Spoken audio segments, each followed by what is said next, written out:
Agiter l'index pendant le tashahhud. Les louanges sont à Allah. La sunnah recommande le déploiement et le remuement de l'index au cours des ultimes invocations de la prière.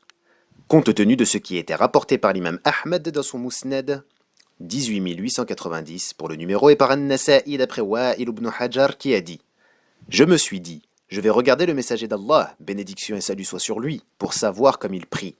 J'ai vu qu'il se mit debout, prononça la formule « Allahu Akbar » tout en levant ses deux bras au point que ses mains se trouvassent au niveau de ses oreilles. Ensuite, il mit sa main droite sur sa main gauche de façon à couvrir celle-ci. Quand il voulut s'incliner, il leva ses mains comme il l'avait fait au départ. Puis, il les posa sur ses genoux. Quand il se redressa, il leva encore ses mains comme à la première fois. Puis, il se prosterna et posa ses mains vis-à-vis de ses oreilles. Ensuite, il s'assit de manière à s'asseoir sur son pied gauche et à mettre sa paume gauche sur sa cuisse gauche et sa paume droite sur sa cuisse droite. Puis, il plia l'ensemble de ses doigts, à l'exception de l'index, qu'il se mit à remuer tout en prononçant des invocations. Le hadith est déclaré authentique par Al-Albani dans Sahih An-Nasa'i.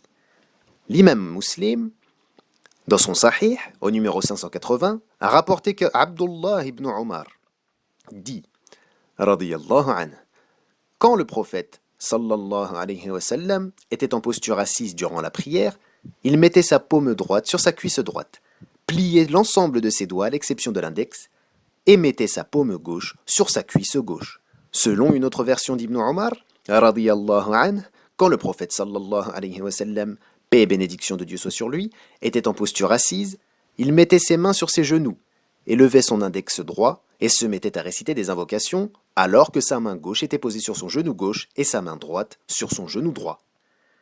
D'après An-Nasa'i, au numéro 1273, Sa'ad a dit, le messager d'Allah, bénédiction et salut soit sur lui, alayhi afdalus salawati wa azkat taslim, passa près de moi alors que j'avais déployé tous mes doigts et il dit un seul, en faisant un geste pour indiquer le doigt à pointer, c'est-à-dire l'index.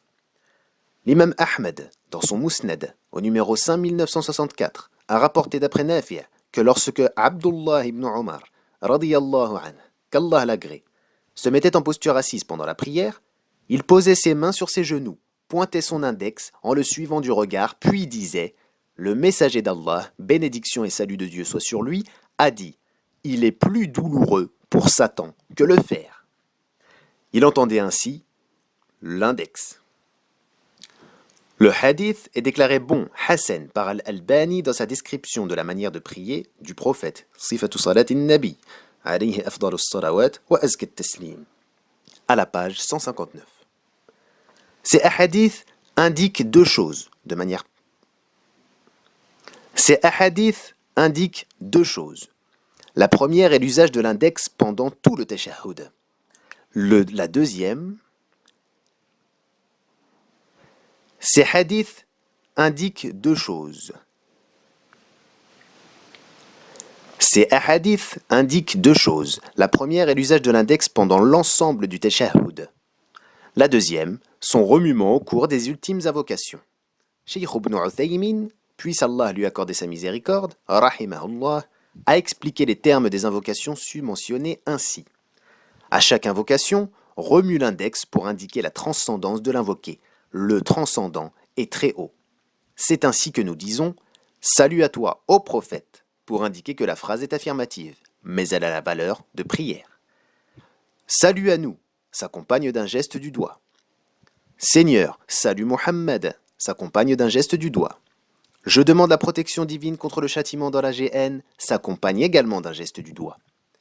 Et « contre le châtiment dans la tombe » s'accompagne d'un geste du doigt. Contre les angoisses de la vie et les tourments de la mort s'accompagne d'un autre geste du doigt. Enfin, contre l'antéchrist et le mal de sa tentation s'accompagne d'un geste du doigt. À chaque invocation, tu fais un geste du doigt traduisant la transcendance du Très-Haut. Agir ainsi est plus à même de se conformer à la sunnah. Et Allah est plus savant.